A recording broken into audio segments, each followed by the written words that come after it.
الحدي محمد صلى الله عليه وسلم وسر الأمور محدثاتها وكل محدثات بدعة وكل بدعة ضلالة وكل ضلالة في النار.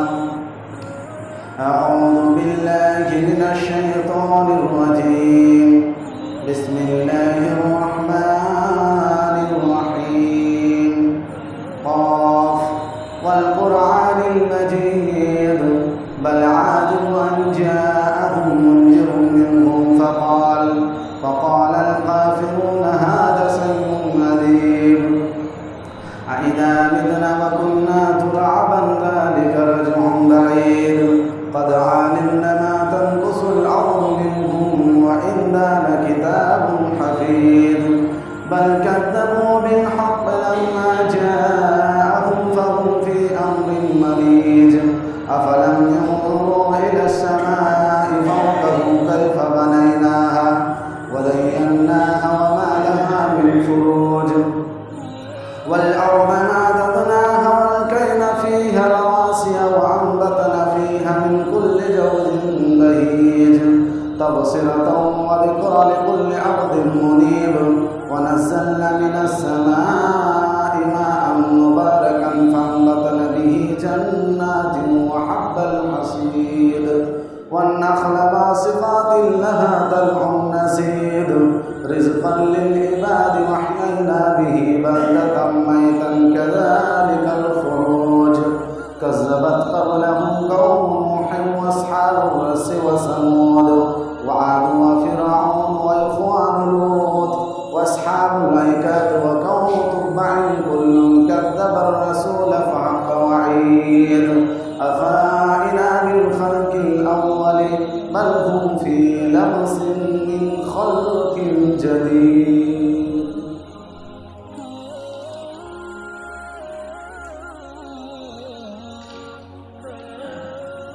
الحمد لله نحمده ونصلي على رسول الكريم أما بعد فأعوذ بالله من الشيطان الرجيم. بسم الله الرحمن الرحيم. يا أيها الذين آمنوا لا تلهكم أموالكم ولا أولادكم عن ذكر الله ومن يفعل ذلك فأولئك هم الخاسرون. وقال الله تبارك وتعالى في موضع آخر ما سلككم في سقر قالوا لم نكن من المصلين. وقال النبي الكريم صلى الله عليه وسلم عن جابر بن عبد الله رضي الله تعالى عنه يقول سمعت رسول الله صلى الله عليه وسلم يقول بين العبد وبين الشرك والكفر ترك الصلاة. وقال النبي الكريم صلى الله عليه وسلم عن أبي هريرة رضي الله تعالى عنه قال رسول الله صلى الله عليه وسلم يقول إن أول ما يحاسب به العبد يوم القيامة الصلاة فإن صلحت صلح له سائر أعماله وإن فسدت فسد سائر أعماله. উপস্থিত আজকে এই জুমার মুসাল্লি কেরাম, সর্বপ্রথম ওই মহান আল্লাহ পাক রব্বুল ইজ্জাতের প্রশংসা করি যিনি আমাদেরকে স্বর্গের সেরা অত্যুত্তম করে সৃষ্টি করেছেন এবং আমাদেরকে এই জুমাতে একত্রিত হওয়ার তৌফিক দান করেছেন। তাই সকলে বলুন আলহামদুলিল্লাহ। তারপরে পরে আমাদের ধর্মের গুরু, ধর্মের নেতা মাআমিন আল্লাহ নুরুল দুলাল তাজদার মদিনী আহমদ মুস্তফা মোহাম্মদ মুস্তফা রসুল আরবি সকলে বলুন সাল্লাল্লাহু আলাইহি ওয়াসাল্লাম। তিনার উপর হাজার হাজার দুরূদ ও সালাম বর্ষিত হোক। আল্লাহুম্মা সাল্লি আলাইহি ওয়া বারিক আলাইহি। আজকে আমার জুমার সংক্ষিপ্ত আলোচনা হচ্ছে সলাত পরিত্যাগকারী। এই সলাত এটি এমনই একটি ইবাদত যে ইবাদতগুলো মানুষ ছেড়ে দিলে ক্ষতিগ্রস্ত হয় তার মধ্যে অন্যতম একটি হচ্ছে সালাত। এই সালাত এটি একটি এমনই একটি ইবাদত যা ত্যাগ করলে মানুষ আর মানুষ থাকে না। এই সালাত এটি একটি এমনই একটি ইবাদত যা ত্যাগ করলে মানুষ আর মুসলমান থাকে না। তাহলে আপনি বলতে পারেন যে যারা সালাত আদায় করে না, নামাজ পড়ে না, তাদের জানাজা মুসলমানের কবরস্থানে, তাদের জানাজা পড়ে মুসলমানের কবরস্থানে দাফন করা হচ্ছে।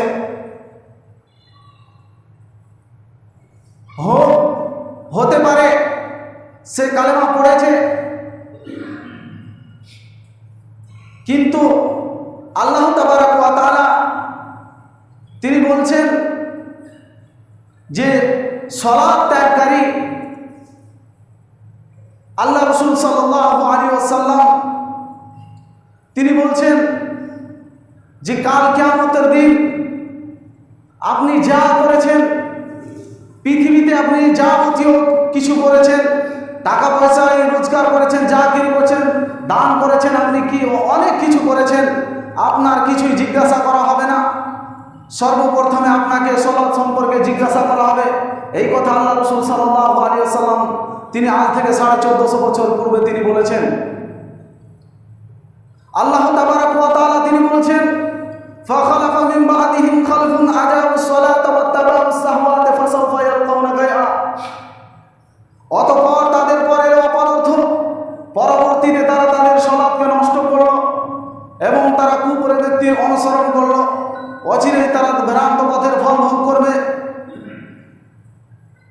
যারা কুপ্রবৃত্তির অনুসরণ করল, কুপ্রবৃত্তির অনুসরণ করা মানে আপনাদের গ্রামে প্রত্যেক গ্রামে থাকে বুথকে ভাগ করে দেওয়া হয়েছে।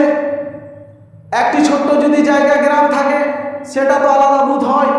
তাহলে যে ক্ষমতাতে আসে সে আপনাকে নাচিয়ে নিয়ে বেড়ায়, সে আপনাকে অনেক কিছু করে, আপনাকে তার পিছনে ছুটতে ছুটতে আপনার সালাত আপনাকে নষ্ট করে দেয়, আপনাকে অনেক কিছু লোভ দেখাবে, লোভ দেখাতে দেখাতে আপনাকে সালাত আপনার নষ্ট করে দিবে।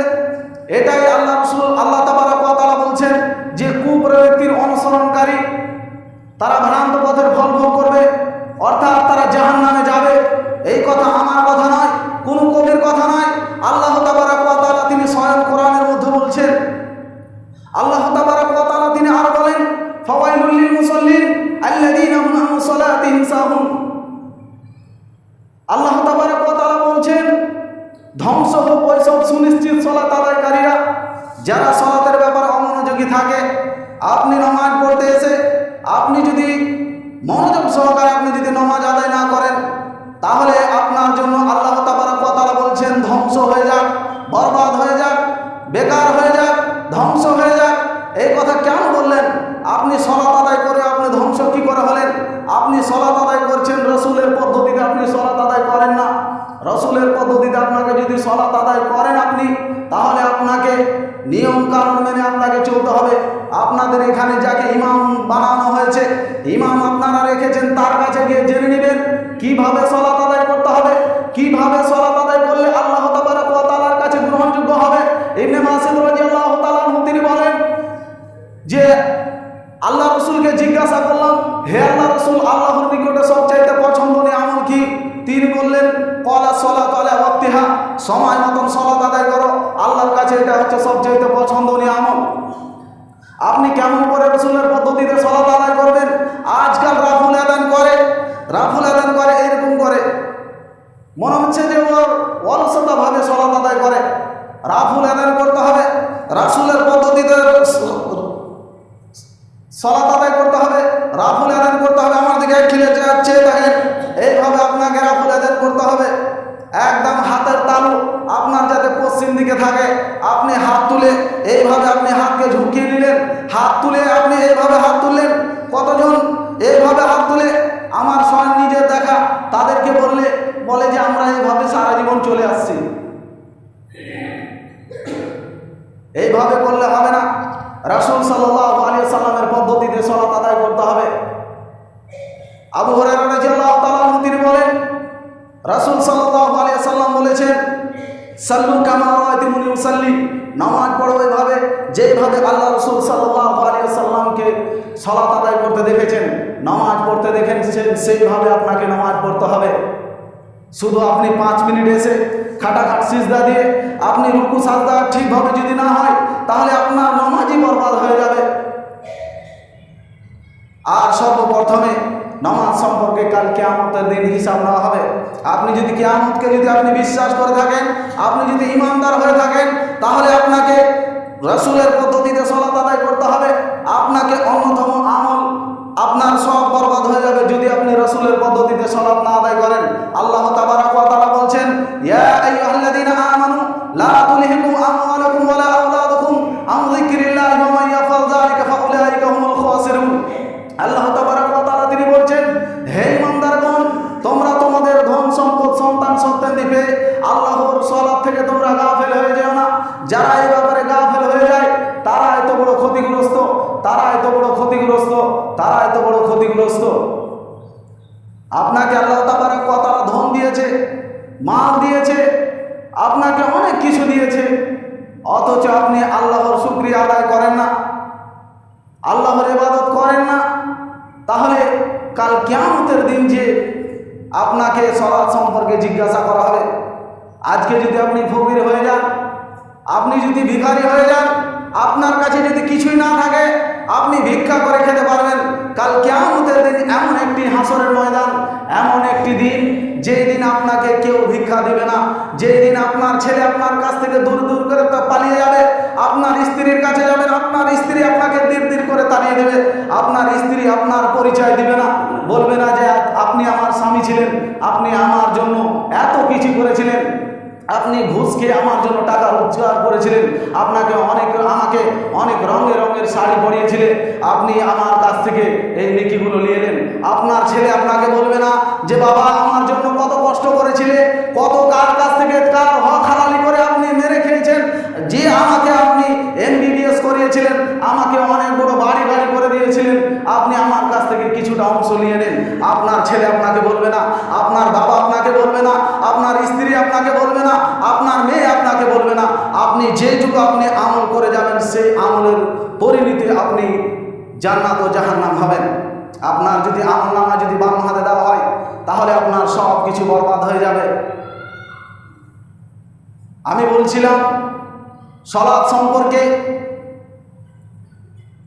যে সালাত এমন একটি ইবাদত যা ত্যাগ করলে আপনার সকল আমলকে নষ্ট করে দিতে পারে। আবু হুরায়রা রাদিয়াল্লাহু তাআলা আনহু তিনি বলেন, আন আবি হুরায়রা রাদিয়াল্লাহু তাআলা আনহু قال قال رسول الله صلى الله عليه وسلم الأحد الذي بيننا وبينهم الصلاة فمن تركها فقد كفر। আবু হুরায়রা রাদিয়াল্লাহু তাআলা আনহু তিনি বলেন, রাসূল সাল্লাল্লাহু আলাইহি ওয়াসাল্লাম বলেছেন, মুনাফিকের মাঝে, আমাদের মাঝে এবং মুনাফিকের মাঝে পার্থক্য হচ্ছে সালাত। আমাদের মাঝে এবং মুনাফিকের মাঝে পার্থক্য হচ্ছে সালাত। আপনি যদি সালাত না আদায় করেন তাহলে আপনি মুনাফিক। আল্লাহ রাসূল সাল্লাল্লাহু আলাইহি ওয়াসাল্লাম তিনি বলছেন, মুনাফিকের আলামত হচ্ছে 3টি। মুনাফিকের আলামত হচ্ছে 3টি। 1, ওয়াদা করে ওয়াদা খেলাপ করবে। 2, মিথ্যা কথা বলবে। 3, আমানতের খেয়ানত করবে। তাহলে আপনি যদি সালাত না আদায় করেন, তাহলে আপনি মুসলমান হয়ে আপনি মুনাফিক হয়ে গেলেন। আপনাকে মুনাফিকের কথা বলতে গিয়ে আমিরুল মুমিনিন খলিফাতুল মুসলিমিন হযরত উমর রাদিয়াল্লাহু তাআলা আনহুর কথা মনে পড়ে গেল। হযরত উমর ফারুক রাদিয়াল্লাহু তাআলা আনহু আল্লাহ রাসূল ইন্তিকালের পরে হযরত হুযায়ফা রাদিয়াল্লাহু তাআলা আনহুকে জিজ্ঞাসা করছেন, হে হুযায়ফা, তোমার কাছে আল্লাহ রাসূল মুনাফিকের লিস্টটা দিয়ে গিয়েছিলেন, ওই মুনাফিকের লিস্টটাতে দেখো আমার নাম রয়েছে নাকি। যেই হযরত উমর ফারুক রাদিয়াল্লাহু তাআলা আনহুকে দুনিয়াতে আল্লাহ রাসূল জান্নাতের সুসংবাদ দিয়ে দিয়েছিলেন, সেই উমর রাদিয়াল্লাহু তাআলা আনহু গিয়ে হযরত হুযায়ফা রাদিয়াল্লাহু তাআলা আনহুকে জিজ্ঞাসা করছেন, আমার নামটা কি মুনাফিকের খাতায় উঠে গেছে নাকি? আর আপনি কবে মুনাফিক হয়ে গেছেন? আপনি কবে মুনাফিক হয়ে গেছেন? আপনি নিজে একবারও ভেবে দেখেন না যে আমি কাজগুলো যে পিছন দিকে করে আসলাম, এখন আমি মুনাফিক হয়ে আছি না আমি মুসলমান হয়ে আছি? আর মুনাফিকের সবচেয়ে নিম্ন স্তরে জায়গা হচ্ছে জাহান্নামের সবচেয়ে নিম্ন জায়গায়, নিচু স্তরে। এক খেয়ালে আমার দিকে চেয়ে থাকেন। যারা ঘুমিয়ে আছেন, ঘুমিয়ে থাকেন না, ঘুমানোর জায়গাটা নয়, ঘুমানোর জায়গা আপনার বাড়িতে রয়েছে। আপনি যদি মনে করেন যে আমি তাহলে এখান থেকে চলে যাব, আপনি যান, আল্লাহ রসুলের হাদিসটা শুনে যাবেন। আল্লাহ রসুল আবু হুরায়রা রাদিয়াল্লাহু তাআলা আনহু তিনি বলছেন, আল্লাহ রসুল সাল্লাল্লাহু আলাইহি ওয়াসাল্লাম বলেছেন যে আমার ইচ্ছা হয় আমি কিছু লোকদেরকে, আমি একজনকে দায়িত্ব দিয়ে দিই না জামাতে নামাজ আদায় করাবে, এবং আমার ইচ্ছা হয় আগুনের টুকরা নিয়ে গিয়ে যারা জামাতে উপস্থিত হয়নি তাদের বাড়িঘর সহ তাদেরকে জ্বালিয়ে দিই। তাহলে আপনি বাড়িঘরে, আপনি বাড়িতে গিয়ে ঘুমিয়ে আপনি শান্তি পেয়ে যাবেন। আপনি দুনিয়াতে আপনি আছেন, আপনার টাকা পয়সা রয়েছে, আপনার অনেক কিছু রয়েছে, আপনার ক্ষমতা রয়েছে, তাই বলে আপনি যা ইচ্ছা তাই করবেন, এটা কোনোদিন হতে পারে না। যখন আপনি যাবেন তখনই আপনি বুঝবেন, কবরে যখন যাবেন তখনই আপনি বুঝবেন। কবরের কথা বলতে গেলে কথায় কথা বেরিয়ে আসে। হযরত উসমান গনি রাদিয়াল্লাহু তাআলা আনহু আল্লাহর রাসূল এক মজলিসে বসে জান্নাত ও জাহান্নামের কথা বলছিলেন। জান্নাত ও জাহান্নামের যখন কথা বলছিলেন, হযরত উসমান গনি রাদিয়াল্লাহু তাআলা আনহু তিনি কান্নায় ভেঙে পড়লেন না। যখন কবরের কথা বললেন তখন হযরত উসমান গনি রাদিয়াল্লাহু তাআলা আনহু তিনি কান্নায় ভেঙে পড়লেন। সাহাবায়ে কেরামরা জিজ্ঞাসা করলেন, আশেপাশে যারা ছিলেন তারা জিজ্ঞাসা করলেন, হে আল্লাহর রাসূলের সাহাবী উসমান, আপনি জান্নাত ও জাহান্নামের কথা শুনলেন তখন আপনি কান্নায় ভেঙে পড়লেন না, যখন আপনি কবরের কথা শুনলেন তখন আপনি কান্নায় ভেঙে পড়লেন? কবরকে বলে বড় ভয়। হযরত উসমান গনি রাদিয়াল্লাহু তাআলা আনহু তিনি বললেন যে দেখো, কবরকে বলে আমি এই জন্য ভয় করছি, কবরকে বলে এই বলে আমি ভয় করছি যে কবর হচ্ছে প্রথম মঞ্জিল। কবরে যদি আমি পরিত্রাণ না পাই, কবরে যদি আমি ধরা খেয়ে যাই, তাহলে কাল কিয়ামতের দিন আমাকে আর কেউ করতে পারবে না, সুপারিশ করতে পারবে না। আর কবরে যদি আমি পরিত্রাণ পেয়ে যাই, কবরে যদি আমি পার হয়ে যাই, তাহলে কাল কিয়ামতের দিন ডান হাতে আমার আমলনামা আসবে। আর কবরে যদি আপনি ধরা খেয়ে যান, আপনার আমলনামা ডান হাতে আসবে, আপনি কি করে আপনি ভাবতে পারেন?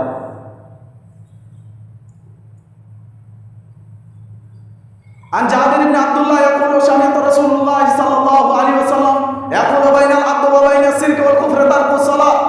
عن جابر رضي الله تعالى عنه বলেন, রাসূল সাল্লাল্লাহু আলাইহি ওয়াসাল্লাম বলেছেন, বান্দা এবং কাফেরের মাঝে পার্থক্য হচ্ছে সালাত। আপনি যদি সালাত ছেড়ে দেন, আপনি কি করে আপনি ভাবতে পারেন আমি মুসলমান? আপনি কি করে ভাবতে পারেন আমি মুমিন? আপনি কি করে ভাবতে পারেন আমি পাক্কা ঈমানদার, আমি মুসলমান, আমি ঈমানদার, আমি মুমিন? আল্লাহ তাবারাক ওয়া তাআলা নবী তিনি বলছেন, লা ইউমিনু আহাদুকুম হাত্তা আকুনা আহাব্বা ইলাইহি মিন ওয়ালিদিহি ওয়া ওয়ালাদিহি ওয়ান নাস আজমাইন। আল্লাহ রাসূল সাল্লাল্লাহু আলাইহি ওয়াসাল্লাম তিনি বলছেন যে যতক্ষণ পর্যন্ত মুমিন হতে পারবে না, যতক্ষণ পর্যন্ত সে তার নিজের ছেলে মেয়ের চাইতে, নিজের বাবার চাইতে, নিজের মায়ের চাইতে আমাকে বেশি মহব্বত না করবে। তাহলে আপনার ছেলেকে যখন আপনি পান, আপনি কোটিপতি হয়ে গেছেন, আপনার ছেলেকে যখন আপনি কোথায় দেন, তখন আপনার ছেলেকে আপনি জড়িয়ে ধরেন, তখন আপনার কথা, আল্লাহ রাসূলের কথা আপনার মনে পড়ে না।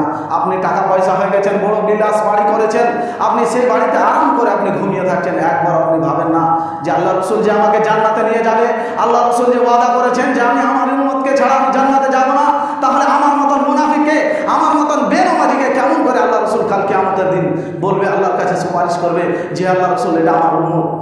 কেমন করে বলবে?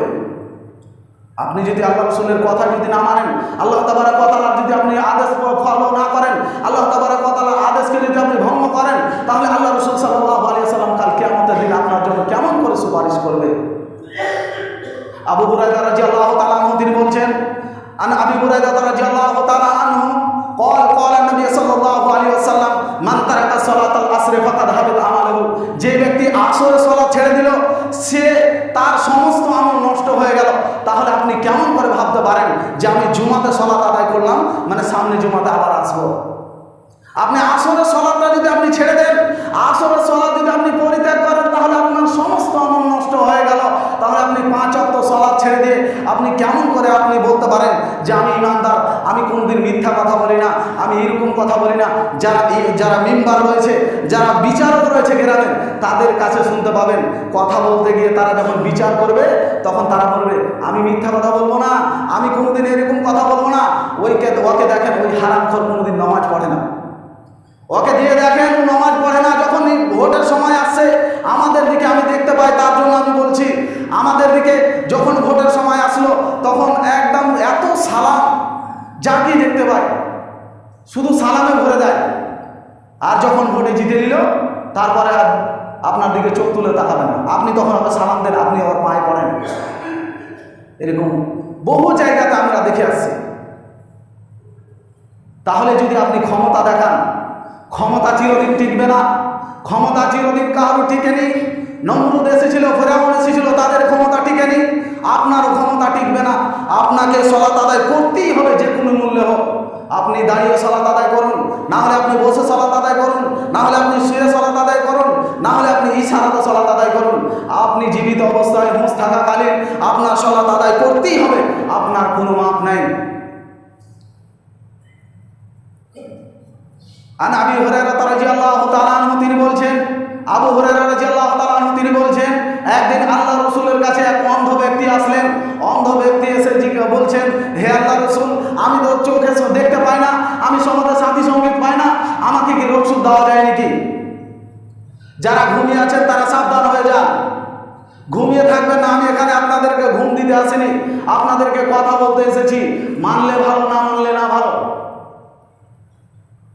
আল্লাহ রাসূল সাল্লাল্লাহু আলাইহি ওয়াসাল্লামকে এসে বলছেন, হে আল্লাহ রাসূল, আমি চোখে দেখতে পাই না, সমাজে আমি সাথী সঙ্গীত পাই না, তাহলে কি আমাকে রোগশোক দেওয়া যায় নাকি? আমি কি বাড়িতে সালাত আদায় করতে পারবো? আল্লাহ রাসূল বললেন, ঠিক আছে, বাড়িতে সালাত আদায় করো। ওই লোকটি যখন হেঁটে যাচ্ছিলেন, আল্লাহ রাসূলের কাছ থেকে যখন চলে যাচ্ছিলেন, আল্লাহ রাসূল ওই অন্ধ ব্যক্তিকে ডাক দিয়ে বললেন, যে হে আল্লাহর বান্দা, তুমি কি আজান, মসজিদে যখন আজান দেয় তুমি কি আজান শুনতে পাও? সেই অন্ধ ব্যক্তিটি বললেন, জি হ্যাঁ আল্লাহ রাসূল, আমি আজান শুনতে পাই। আল্লাহ রাসূল সাল্লাল্লাহু আলাইহি ওয়াসাল্লাম বললেন, তুমি আজানের জবাব দিবা এবং মসজিদে এসে সালাত আদায় করবা। অন্ধ ব্যক্তিকে আল্লাহ রাসূল সাল্লাল্লাহু আলাইহি ওয়াসাল্লাম ছাড় দেননি। আপনার মতন ভালো, আপনার মতন হাত পাওয়া মানুষকে কেমন করে আল্লাহ তাবারক ওয়া তাআলা ছাড় দিবে? আপনার মতন ভালো মানুষকে কেমন করে ছাড় দিবে? আপনি যদি আল্লাহ তাবারক ওয়া তাআলার যদি ইবাদত করেন, আল্লাহ রাসূলকে যদি মহব্বত করেন, ওই মহব্বত নয় যে মহব্বতে আল্লাহ তাবারক ওয়া তাআলার রাসূলের মানহানি করা হয়, যে আল্লাহ রাসূল সাল্লাল্লাহু আলাইহি ওয়াসাল্লামকে অপমান করা হয়, ওই মহব্বত নয় যেগুলো মিলাদুন নবী পালন করা হয়, যেগুলো চাহারুম চালিসা করা হয়, এগুলো আল্লাহ রাসূলকে অপমান করা হচ্ছে। যদি তারা প্রমাণ দিতে পারে তাহলে আমরা হয়তো তাদের আগেই আমরা এরকম করতাম।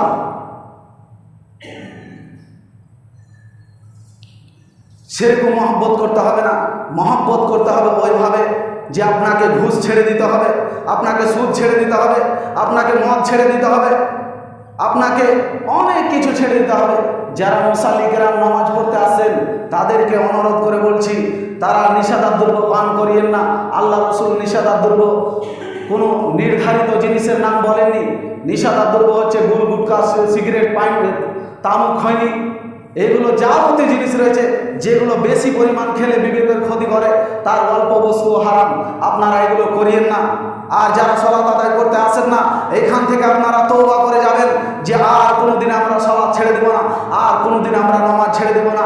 কারণ যে আসরের সালাত যদি ছেড়ে দেয়, আসরের সালাত যদি ছেড়ে দেয়, তাহলে আপনার সমস্ত আমল নষ্ট হয়ে যাবে, আমার সমস্ত আমল নষ্ট হয়ে যাবে। তাহলে আপনি 5 ওয়াক্ত সালাত ছেড়ে দিয়ে আপনি মনে করছেন জুমাতে আমি সালাত আদায় করব, আবার জুমাতে এসে সালাত আদায় করব, তাহলে আপনি 5 ওয়াক্ত সালাত ছেড়ে দিয়ে আপনি কেমন করে আপনি বলতে পারেন যে আমি মুমিন মুসলমান? আল্লাহ তাবারক ওয়া তাআলা কি বলছেন জানেন? আল্লাহ তাবারক ওয়া তাআলা তিনি কোরআনের মধ্যে বলছেন, ইয়া আইয়ুহাল্লাযীনা আমানুত্তাকুল্লাহা হাক্কা তুকাতিহি ওয়া লা তামুতুন্না ইল্লা ওয়া আনতুম মুসলিমুন। আল্লাহ তাবারক ওয়া তাআলা বলছেন, ঈমানদারকে ডেকে বলছেন, হে ঈমানদারগণ, তোমরা আমাকে দেখে ভয় করো, অর্থাৎ আল্লাহকে দেখে ভয় করো। আল্লাহ তাবারক ওয়া তাআলা তিনি ডেকে বলছেন, হে ঈমানদারগণ, তোমরা আল্লাহকে দেখে ভয় করো, আর তোমরা অতক্ষণ পর্যন্ত মৃত্যুবরণ করিও না যতক্ষণ পর্যন্ত তোমরা পরিপূর্ণভাবে মুমিন মুসলমান না হয়েছো। তাহলে আপনি কেমন করে ভাবতে পারেন যে আমি জুমাতে সালাত আদায় করে গেলাম, আবার আমি আসরে সালাত আদায় করলাম না, মাগরিবের সময় আমার মৃত্যু হয়ে গেলাম, আমার মৃত্যুবরণ করলো, আমি কি মুমিন অবস্থায় মারা গেলাম, আমি কি মুসলমান অবস্থায় মারা গেলাম? কারণ যে আল্লাহ রাসূল সাল্লাল্লাহু আলাইহি সাল্লাম বলেছেন, কাফের এবং বান্দার মধ্যে পার্থক্য হচ্ছে নামাজ। তাহলে আপনি কেমন করে আপনি নিজেকে ভাবতে পারেন যেই কথা আল্লাহ তাবারক ওয়া তাআলা তিনি স্বয়ং বান্দাদেরকে বলছেন যে হে ঈমানদারগণ, তোমরা অতক্ষণ পর্যন্ত মৃত্যুবরণ করিও না যতক্ষণ পর্যন্ত তোমরা পরিপূর্ণভাবে মুমিন মুসলমান না হয়েছো। আর শুধু আপনি যদি সালাত আদায় করেন, আপনি যদি শুধু নামাজ পড়েন, আপনার নামাজ কাজ দিবে না যতক্ষণ পর্যন্ত আপনার ফ্যামিলিকে, আপনার পরিবারকে, আপনার স্ত্রীকে, আপনার ছেলে মেয়েদেরকে যদি আপনি নামাজি না বানাতে পারেন, আপনি 5 ওয়াক্ত সালাত আদায় করে আপনার কোনো কাজ দিবে না। আপনার ছেলে যদি জাহান্নামী হয়, আপনার ছেলে যদি জাহান্নামে যায়, তাহলে আপনাকে বলবে যে আমার বাবাকে আমি পদত্যাগ করে, আমার বাবাকে পায়ের তলে ফেলে দিয়ে আমি পিছিয়ে আমার বাবার উপর দিয়ে আমি জাহান্নামে যাব। আপনি এত সোজা নয়, ইসলাম এত সোজা নয় যে আপনাকে এমনিতেই জাহান্নামে ঠেলে দেবে। আল্লাহ রাসূল সাল্লাল্লাহু আলাইহি ওয়াসাল্লাম বলছেন, অহুজবাতিল জান্নাত বিল মাকারিহ, অহুজবাতিল জান্নাত বিল মাকারিহ, অহুজবাতিল নার বিসাওয়াত, অহুজবাতিল জান্নাত বিল মাকারিহ। জাহান্নামখানাকে ঘেরা রয়েছে মনের ইচ্ছা দিয়ে। আপনি ইচ্ছা করলে আপনি জাহান্নামে যেতে পারবেন। আপনাদের গ্রামে যারা বেনামাজি রয়েছে তারা ইচ্ছা করছে যে আমরা জাহান্নামে চলে যাব, আমরা তো জাহান্নামে আছি, আমরা তো জাহান্নামে যাব, এই কথা তাদের মুখ থেকে বের হয়। একটা মুমিন মুসলমানের মুখ থেকে কখনো বের হবে না। যদিও ভুল করে তাহলে আল্লাহ তাবারক ওয়া তাআলার কাছে ক্ষমা চাইবে যে আল্লাহ আমি হয়তো ভুল করেছি, আল্লাহ তুমি আমাকে মাফ করে দাও, আল্লাহ আমি জান্নাত চাই, আমি জান্নাতুল ফিরদৌসে যেতে চাই, এই কথা বলবে। জাহান্নামখানাকে মনের ইচ্ছা দিয়ে ঘেরা রয়েছে, আর জান্নাতখানাকে কষ্ট কেলে কাঁটা দিয়ে ঘেরা রয়েছে, কাঁটার বেড়া দিয়ে ঘেরা রয়েছে। আপনি যদি এই গ্রিলটা যদি আপনি পার হতে চান, তাহলে আপনাকে ওটাকে ভেঙে আপনাকে যেতে হবে, নচিত আপনি যেতে পারবেন না, আপনাকে এই দিক দিয়ে যেতে হবে। জান্নাতখানাকে ঘেরা রয়েছে কাঁটা কষ্ট কেলেজ দিয়ে। আপনি জান্নাত যেতে চাইলে আপনাকে কাঁটা কষ্ট কেলেজ পার করে তবে আপনি জান্নাত যেতে পারবেন, নচিত আপনি জান্নাত যেতে পারবেন না।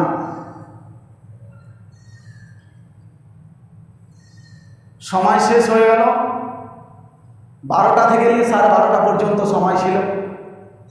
আমি যে আপনাদেরকে এই সালাত সম্পর্কে যে ক্ষুদ্র জ্ঞানে আমি যে মূল্যবান বক্তব্য দিলাম, যেই কথাগুলো বললাম, আপনারা শুনে হয়তো এক কান দিয়ে শুনে আর এক কান দিয়ে হয়তো বের করে দিতে পারেন, কিন্তু এটাই বাস্তবতা যে আপনি যদি কিয়ামত পর্যন্ত আপনি যদি চেষ্টা করেন, এটাকে আপনি হাদিস কোরআনকে আপনি পরিবর্তন করতে পারবেন না। আপনাকে মানতেই হবে, আপনাকে সালাত আদায় করতে হবে, নচিত আপনার পরিত্রাণ নাই। যদি আপনি সঠিকভাবে সালাত না আদায় করেন, তাহলে আপনি কাল কিয়ামতের দিন ধরা খেয়ে যাবেন। আল্লাহ রাব্বুল আলামিন যাতে আমাদেরকে কাল কিয়ামতের দিন যাতে আমাদের আমলনামা যাতে ডান হাতে দেয়, আল্লাহ রাব্বুল আলামিনের কাছে আমরা দোয়া করব যাতে আল্লাহ রাব্বুল আলামিন যারা আমরা সালাত আদায় করছি, আল্লাহ আমাদেরকে সুদ ঘুষ থেকে এবং নিষেধাজ্ঞা থেকে এগুলো থেকে বেঁচে থেকে ভালোভাবে সালাত আদায় করার তৌফিক দান করুন, আমিন। এবং যারা সালাত আদায় করে না, আল্লাহ রাব্বুল আলামিন যাতে তাদেরকে সঠিকভাবে নিয়ম মতন যেইভাবে আল্লাহ রাসূল সাল্লাল্লাহু আলাইহি ওয়াসাল্লাম বলেছেন 5 ওয়াক্ত সেই মতন যাতে আল্লাহ রাব্বুল আলামিন যাতে সালাত আদায় করার তৌফিক দান করেন, আল্লাহুম্মা আমিন। আমি এখান থেকে আমার বক্তব্য ইতি করছি। ওয়া মা আলাইনা ইল্লাল বালাগ ওয়া আলাইকুমুল হিসাব। আসসালামু